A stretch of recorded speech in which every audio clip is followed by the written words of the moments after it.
Siapa yang paling bertanggung jawab untuk katakanlah kehadiran yang asing-asing ini di liga kita? Makanya ketika sebuah liga memutuskan Ini as knowledge ya, sebenarnya saya tahu jawabannya, tapi buat publik, gimana? memutuskan regulasi 8 atau berapapun lah, 4, 6, 8, dasarnya kan apa? Kan nggak pernah terungkap. Kita publik bola, termasuk saya ingin dicerdaskan gitu. Tiba-tiba liga kita bilang 8. Saya pengen tahu sudut pandang sepak bolanya apa. Yang nggak pernah terjadi dari musim ke musim adalah kajian. Memang seberapa unggulnya pelatih-pelatih asing dibandingkan pelatih-pelatih Indonesia sebagai sebuah edukasi gitu. Belum ada studinya. Ya saya nggak pernah lihat gitu. Dasarnya tuh apa? Klub-klub itu misalnya gitu. Tom, kemudian masalah Championship Series juga ditiadakan. Ditiadakan. Jadi juara ya juara, Iya. reguler gitu kan. Yes. Hah? Dia yang berpayah-payah ngumpulin poin sampai akhir pertandingan. Akhirnya balik-balik lagi. Mau argumentasi yang kemarin diutarakan apapun muter-muter ya akhirnya balik lagi pada hakikat.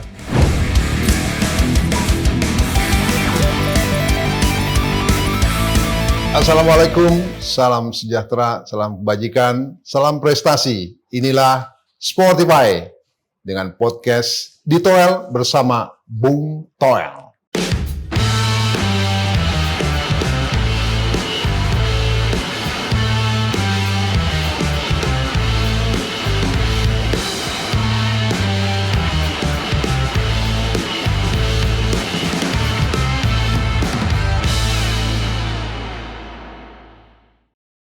Semoga Sportifiers dalam keadaan baik, sehat, dan bahagia selalu bersama keluarga dan orang-orang terdekat Anda. Topik podcast di Toel kali ini adalah tentang Liga 1. Ini spesial request dari Bung Toel. Ngomongin Liga 1 dulu. Yang akan kick off pertama pada tanggal 9 Agustus nanti. Ada beberapa catatan dari Liga 1 ini sebelum digulirkan. Yang paling utama adalah catatannya masalah penegakan disiplin. Bukan begitu, Bung Toel? Iya, betul. Jelasnya bagaimana? Ya Jumat atau tanggal 9 Agustus kan kick off Liga 1. Persoalannya apakah utang-utang persoalan masa lalunya udah beres? Kan menurut saya sih ini ada situasi yang senyap gitu loh. Kalau analisis dugaan saya. Kalau ingat Juli lalu, sahabat kita lah, itu kan performa kinerja Komdis dibuka lah, ditelanjangi lah. Tapi sejak Juli itu pun kan nggak pernah ada respon. Jadi defensif aja, pasif defensif gitu loh. Tapi ada diskusinya, mengundang Bung Arya Sinulinga. Iya, ada diskusi, tapi kemudian tidak ada feedback, tidak ada respon dari pihak PSSI. Dalam hal ini Komdis kan begitu. Kenapa? Karena ini mengacu kepada kaitannya dengan kompetisi yang akan jalan. Begitu kick off berjalan, maka kemudian situasinya akan menjadi seolah-olah sudah terlanjur gitu kan. Sengaja dibiarkan sampai kompetisi terlanjur. Pertanyaannya penegakan disiplin terutama dalam kasus PSS Sleman gimana? Kan itu. Jangan-jangan memang sengaja aja senyap saat ini. Dan Komdisnya senyap gitu loh. Kasusnya kan bukan cuma itu sebenarnya. Ya. Ada beberapa lainnya. Betul, catatan-catatan lainnya ada. Cuman yang paling krusial itu kenapa? Karena menyangkut match fixing, menyangkut integritas sepak bola. Dan secara hukum positif, dalam koridor suap kan sudah diputuskan hukumannya kepada para pelakunya. Dan Anda menjadi saksinya, saksi ahli ya? Ya, waktu itu bulan Maret di Sleman, Pengadilan Negeri Sleman. Saya langsung hadir ke sana. Tapi gara-gara itu Anda dituduh sebagai bagian dari mafia bola. Karena membingungkan. Mafia bola ya? Iya. Ya, tapi akhirnya kan kita tunggu-tunggu memang adem ayem kan. Nggak pernah ada penegakan hukum sepak bolanya. Sementara 9 Agustus besok, penegakan hukum Jumat sudah kick off. Penegakan hukum positifnya sudah jadi. Ya kan? Tetapi penegakan football family-nya, disiplinnya, itu yang Anda kritisi. Betul. Sekarang kita bicara prinsip sepak bola. Ketika terjadi match fixing, apa yang menjadi prinsip sepak bola? Zero tolerance kan? Dan itu juga sudah berkali-kali seingat saya sejak Ketua Umum PSSI Erick Thohir memimpin, itu sangat meng-underline hal seperti itu tuh. Bersih, Jangan main-main. bersih. Beliau bilang bersih-bersih. Jangan main-main katanya kan, kurang lebih kalau nggak salah seperti itu.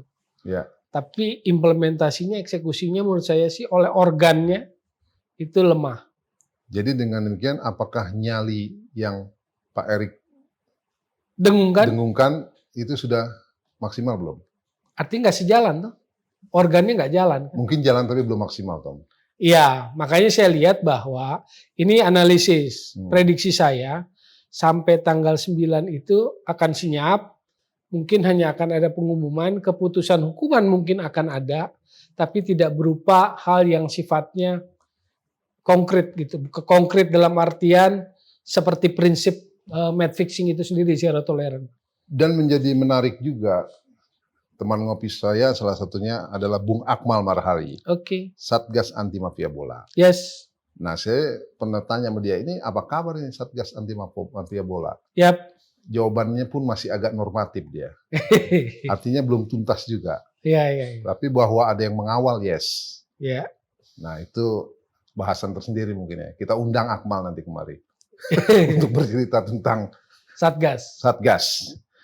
Nah, tadi Anda menyinggung Bung Toel zero tolerance. Yes. Itu idealnya. Yap, red Tapi card, pada kartu merah. Prakteknya kan memang ternyata kita lihat, kita pantau memang tidak mudah. Terlalu banyak aspek kepentingan, faktor yang mungkin membuat pengurus PSSI agak ribet. Benar nggak? Iya, menurut saya sih mungkin premis yang paling gampang seperti itu, paling sederhana seperti itu. Seperti yang Tuhan ucapkan tadi. Ada berbagai macam kepentingan, faktor yang kemudian sulit mengeksekusi prinsip sepak bola itu. Karena secara prinsip, jika sudah, apalagi sudah hukum positifnya terbukti, ya zero tolerance ya degradasi kan, sebetulnya. Tapi kelihatannya akan bukan. Dan juga menurut saya, dugaan saya secara organisasi, pengumumannya pun akan senyap. Pengumuman sanksinya. Sanksi sih mungkin akan terjadi karena penegakan hukum akan tetap ditagih, tapi kelihatannya tidak akan mencapai titik itu. Titik maksimal. Iya. Jadi kita tunggu aja dalam 1-2 hari inilah. Karena kesenyapannya. Ya, senyap sengaja. Jadi silent operation gitu. Ya, maksudnya keputusannya pun tidak akan dipublikasikan dengan kuat. Tidak ideal. Kalau idealnya kan secara prinsip bola itu tadi zero tolerance. Oke. Kan itu yang kita pelajari gitu loh. Dengan demikian kita berharap PSSI Komisi Disiplin harus lebih tegas gitu. Lebih berani. Tapi kenyataannya enggak. Kalau dugaan saya prediksi. Jadi kalau orang prediksi kan cuma hasil pertandingan, saya prediksi perilaku organisasi. Sekali lagi, faktor penyebabnya apa?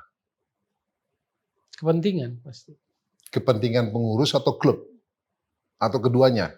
Atau ada Keduanya. kepentingan lain? Karena banyak simpang siur juga.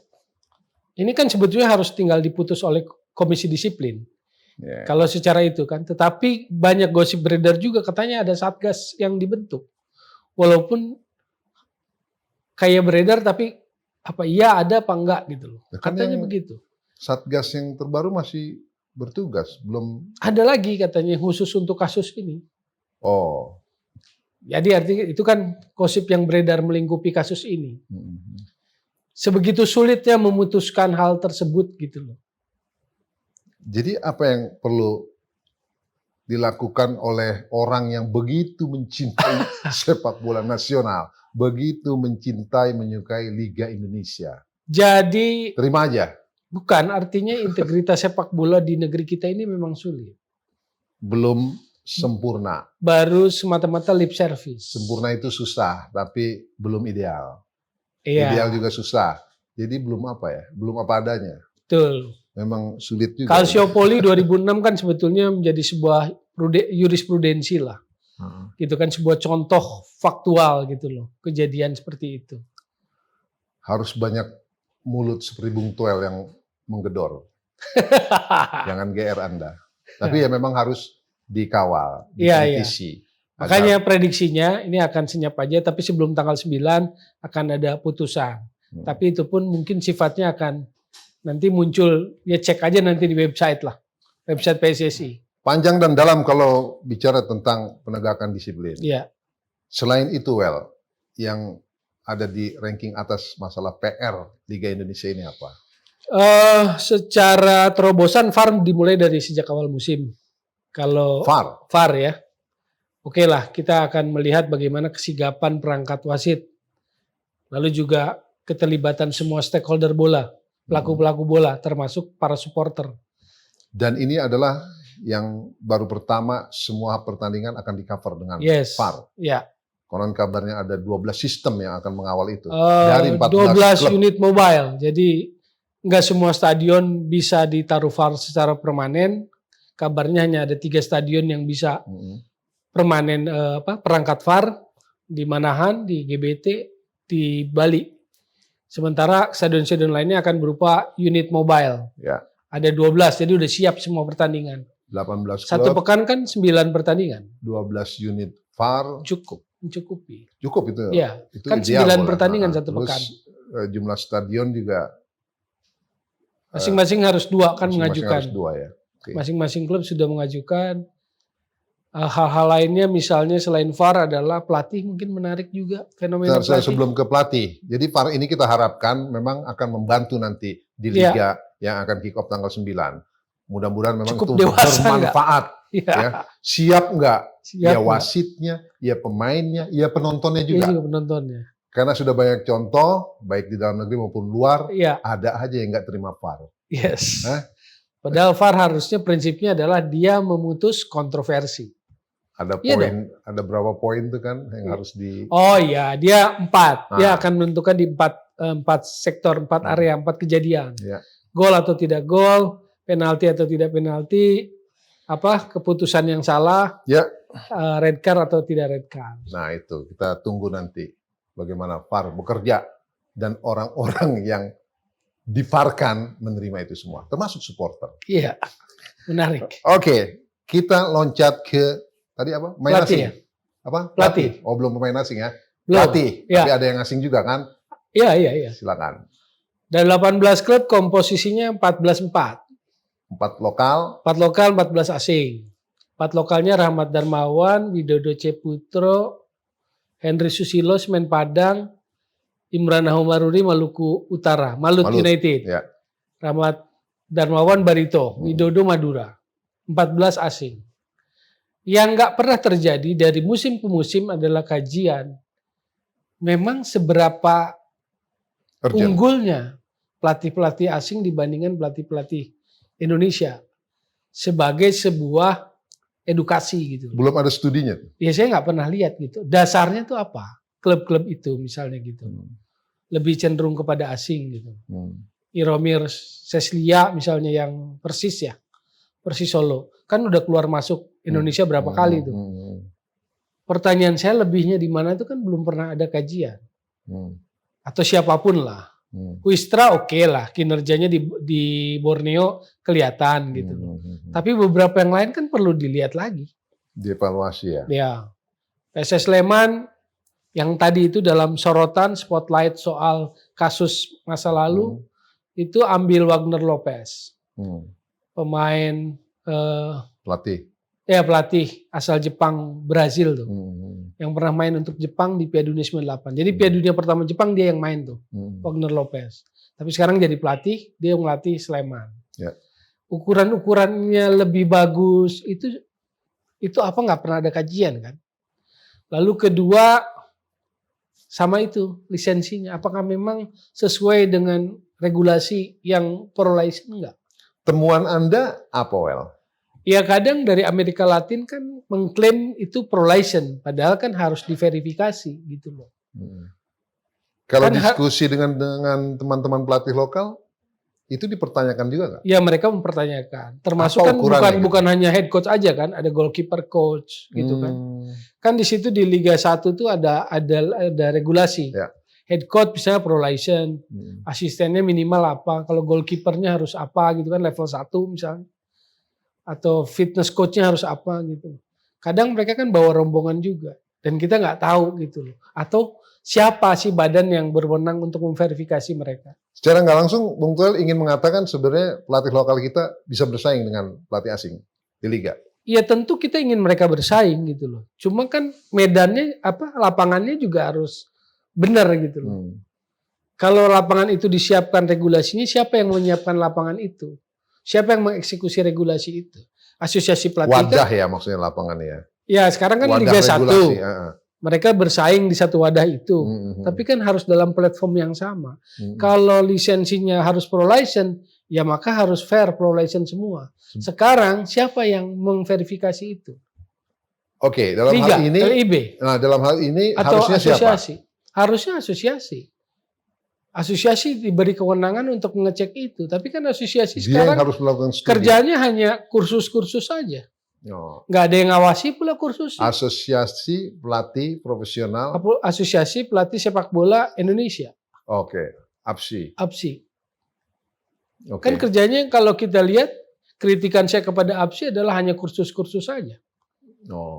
Tapi kemudian apakah dia mengkaji wacananya setelah kursus itu, pelatih itu akan kemana? Kan nggak ada. Saya anggap ini sebagai sebuah masukan, sebuah catatan dari Bung Toel, bukan sebagai orang yang iri. Kasihan Anda ini, Wel. Kalau mengkritisi dibilang iri. Padahal nggak begitu. Itu catatan buat mereka yang bertanggung jawab masalah kepelatihan ini. Selain pelatih, Wel, apalagi yang perlu diatensi? Enggak, kenapa saya concern pada pelatih? Ya. Karena secara prinsip, negara-negara yang maju pasti kuat di sektor kepelatihan. Pasti kuat. Gitu ya. Jadi indikator negara yang sepak bolanya maju pasti kuat di sektor kepelatihan.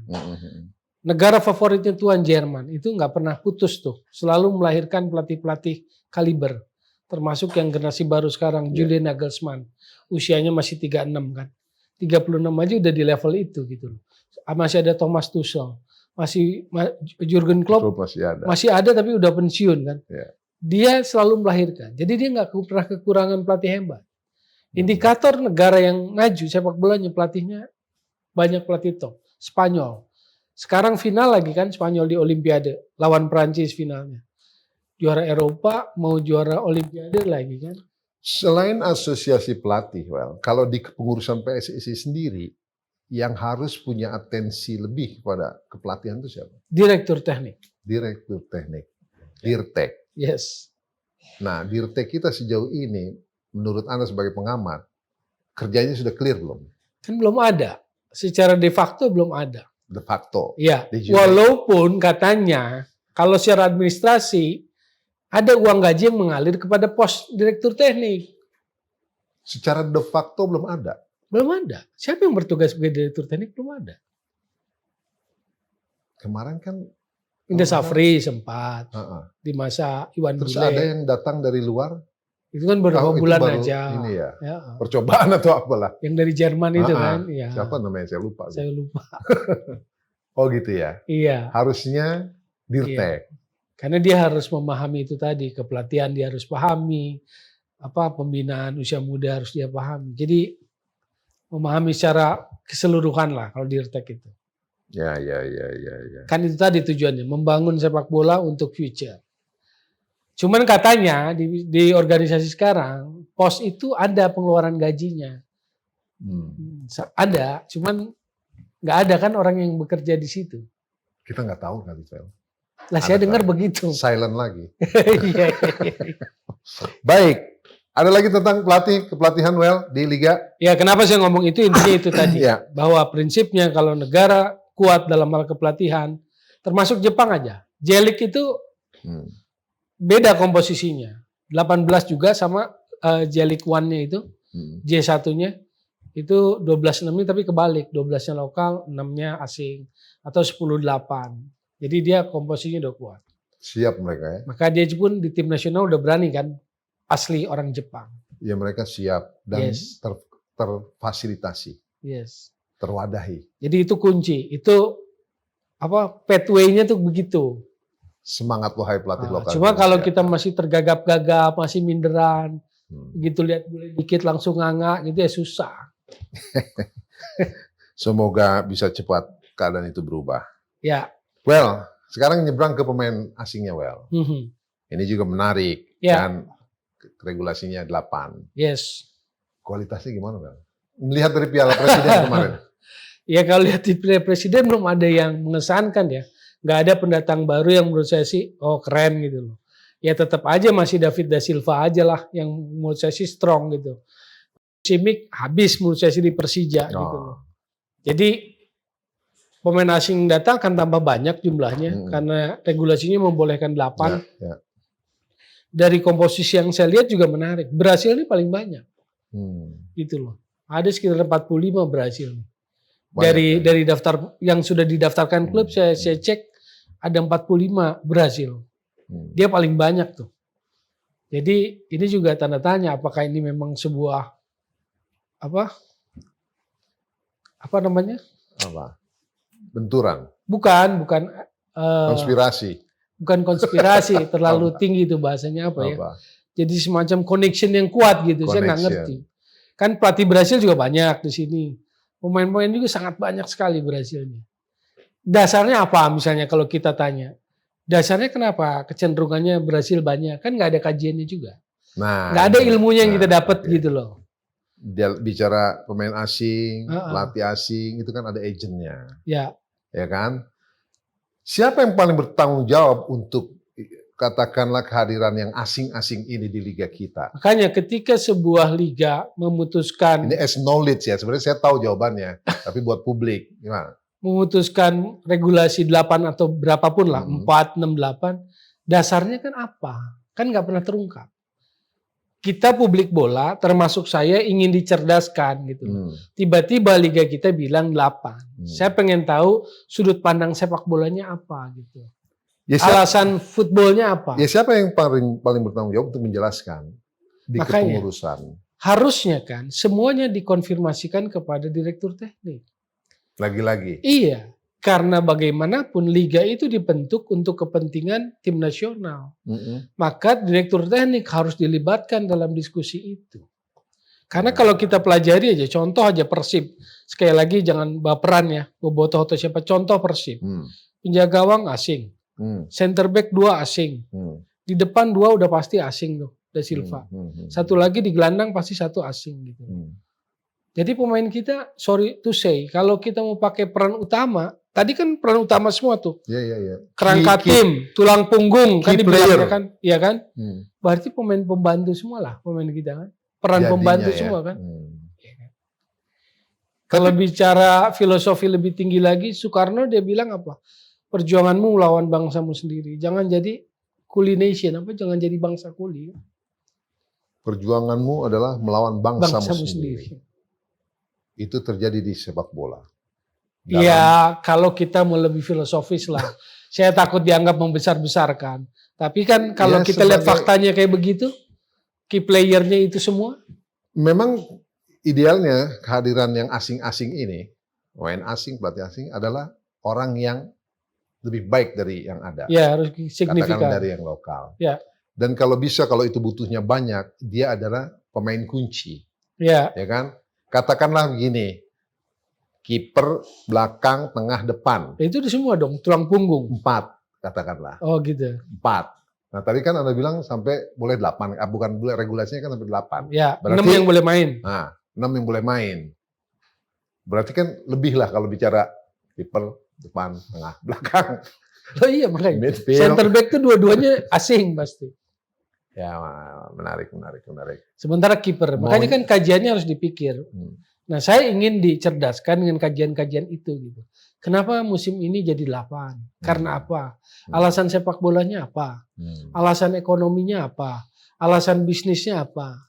Jadi alasan paham. Industrinya apa? Ya, jangan hanya gosip. Oh, pemain lokal harganya nggak karuan gitu. Mahal, Tom. Mahal katanya nggak karuan gitu loh. Itu kan bagaimana tuh? Ya, API aja diem aja kok. API yang ngurus apa? Tapi kan memang ternyata pemain lokal lebih mahal. Loh, saya pengen tahu datanya, betul apa enggak gitu. Kan begitu. Sekarang kan hanya bersifat gosip aja jadinya, informasinya. Data yang lengkap ya. Iya, katanya gitu.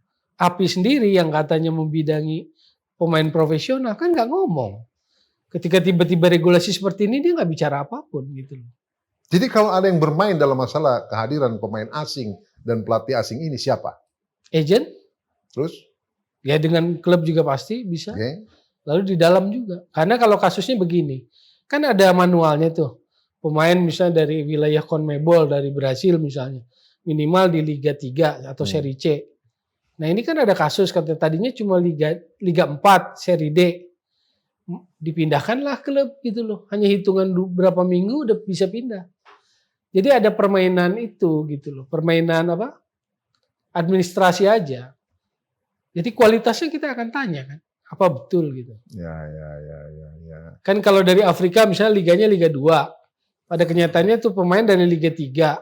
Tapi pura-pura dipindah dulu ke klub Liga 2, baru keluar gitu loh. Nanti kita Sportify undang seorang agent Ya. atau orang yang mengerti expertise agent masalah kehadiran pemain ini. Sebenarnya bagaimana sih praktek regulasinya dan perputarannya, administrasi, perputaran uangnya segala macam. Konon kabarnya lumayan gede. Makanya harus ada direktur teknik karena dia tinker.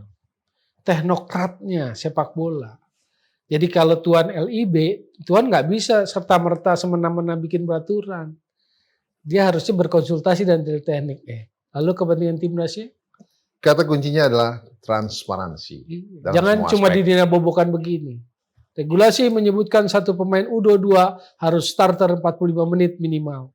Kan itu kayak meninabobokan seolah-olah aja kan.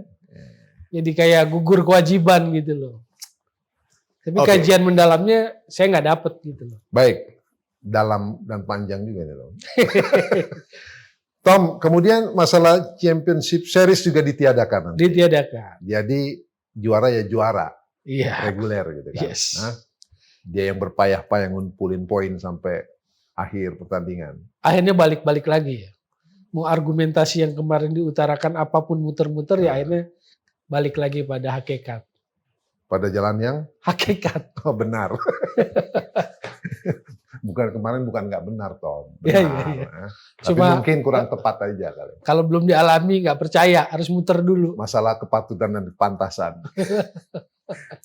Terakhir, Tom. Ya. Kita mencoba mengkritisi operatornya dalam hal ini LIB. Ya. Adakah yang menurut Bung Toel perlu disampaikan untuk operator? Ya, tadinya kan restrukturisasi katanya kan, pergantian besar-besaran. Tapi kelihatannya mungkin di aspek bisnis lah, kelihatannya. Walaupun sekarang belum terjadi. Cuma yang sudah terjadi adalah kabarnya ada assessment dari konsultan. Jadi konsultan asing? Asing atau itunya saya nggak ngerti. Tapi konsultan manajemen lah. Itu konsultan, mereka menggunakan itu juga. Ya. Yang kabarnya sekarang PSSI pun sedang menggunakan konsultan yang sama. Kaitannya juga restrukturisasi. Ya. Ini juga isu yang hangat nanti bergulir. Untuk kepengurusan dan pengelolaan gitu. Ya, karena kalau gemuk, berat, nggak efektif kan percuma juga. Ya. Kalau timnas ya itu lagi yang kerja. Itu urusan itu lagi yang kerja. Jadi kalau gemuk, berat, nggak sehat ya paling yang terjadi itu tadi perampingan. Jadi kita tunggu ya. Iya. Selalu menarik memang membicarakan sepak bola nasional ini. Membicarakan timnas, membicarakan liga, dan juga membicarakan orang-orangnya. Paling tidak menurut Bung Toel. Oke, Well. Karena besok akan ada kick off. Jadi kita sambut lah. Ya. Dan kita ini kan pecinta sepak bola nasional. Iya. Pencinta Liga Indonesia. Iya. Saya dari tahun 93. Meleknya Liga Indonesia. Ngurusi ya, siaran langsung dari zaman Liga Dunhill. Liga Dunhill, Liga Kansas, Liga Bank Mandiri, Liga Jarum. Meleklah kita. Dari blocking time sampai hak siar. Closing statement, Well. Silakan. Dari semua yang kita bicarakan tadi. Iya, saya ingin kompetisi jangan sekedar kewajiban, gugur kewajiban, tapi juga kendaraan untuk meningkatkan kualitas sepak bola kita gitu. Karena beberapa catatan saya belum lihat sebuah pergerakan yang menarik dari klub-klub yang ada gitu. Ya normal aja lah, normatif aja. Persib bergerak begitu, Persija, Borneo gitu loh, Bali juga. Jadi belum kelihatan sesuatu yang progresif gitu loh. Kalau dari sisi pengelolaan semoga VAR bisa membantu. Dari sisi supporter kan memang regulasi away belum dibuka. Semoga menumbuhkan kesadaran dari supporter dulu lah. Kalau saya nangkepnya ini kesadaran dari supporter yang mau ditunggu gitu kan. ditumbuhkan juga. ditunggu. Maka bukan biarkan regulasinya tetap ditahan dulu. Karena ingin melihat kedewasaan muncul. Karena industri nanti kacau kan kalau tetap nggak dewasa lagi. Oke, baik Bung Toel. Ya. Kita pecinta Liga Indonesia, bukan cuma timnas. Jadi please, yang belum melihat Liga Indonesia, tontonlah Liga Indonesia. Cintai Liga Indonesia. Dengan mencintai Liga Indonesia, Anda akan makin mencintai timnas Anda. Terima kasih, sampai di sini podcast Titoel. Wassalamualaikum warahmatullahi wabarakatuh.